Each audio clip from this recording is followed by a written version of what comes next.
Assalamualaikum warahmatullahi wabarakatuh. Halo guys, jumpa lagi dengan saya Hendrita Haryati. Kali ini saya akan buat konten dengan tema kondisi perekonomian terhadap wabah COVID-19.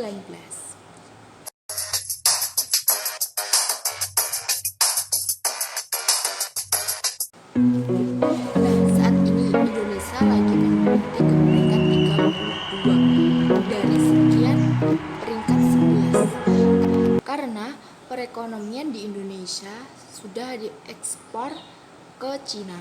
Jadi, perekonomian Indonesia menjadi turun.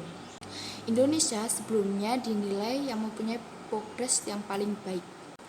Dan Indonesia juga memiliki efisien langkah yang paling besar dalam pemerintah atau iklim bisnis.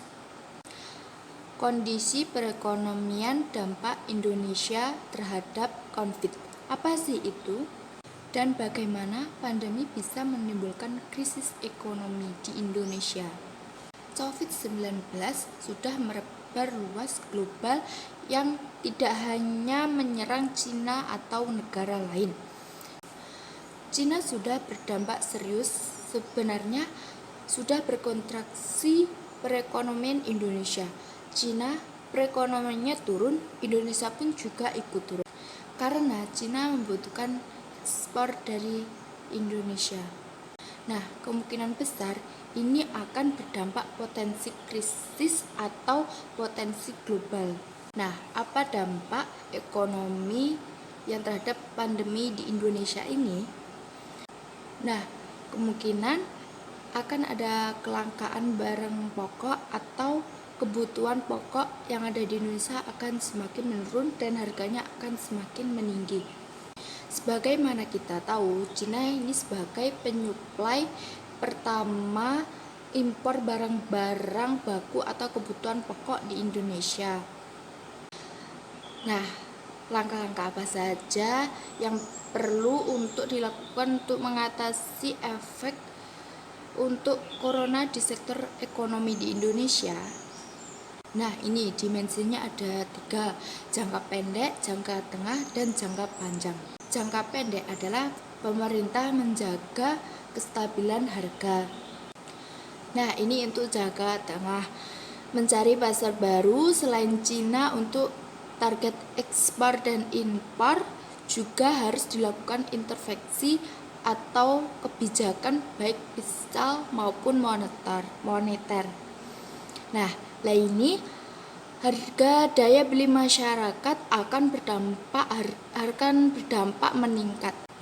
Jadi untuk ekspor dari luar negara akan diperstopkan. Karena kalau tidak, perekonomian di Indonesia akan lebih menurun daripada yang sebelumnya.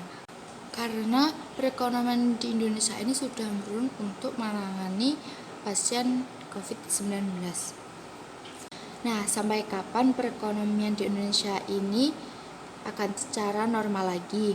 Nah, ini kan virus corona ini belum selesai, jadi kan nggak tahu selesainya kapan. Ya, semoga virus ini sudah hilang dan tidak ada lagi. Terus semoga cepat sembuh yang sudah masuk di positif atau di negatif apa PDP atau yang itu ya. Semoga semua lekas sembuh dan virusnya tidak ada di dunia ini. Nah, kondisi terkini tanggal 3 April 2020, Indonesia sudah ada yang positif sebesar 1.790,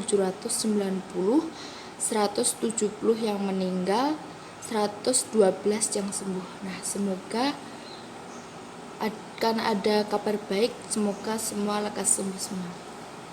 Dan semoga perekonomian Indonesia lekas membaik dari sebelumnya.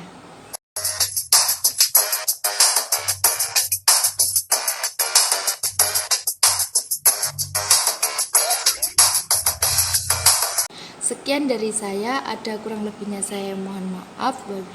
Wassalamualaikum warahmatullahi wabarakatuh. Dadah.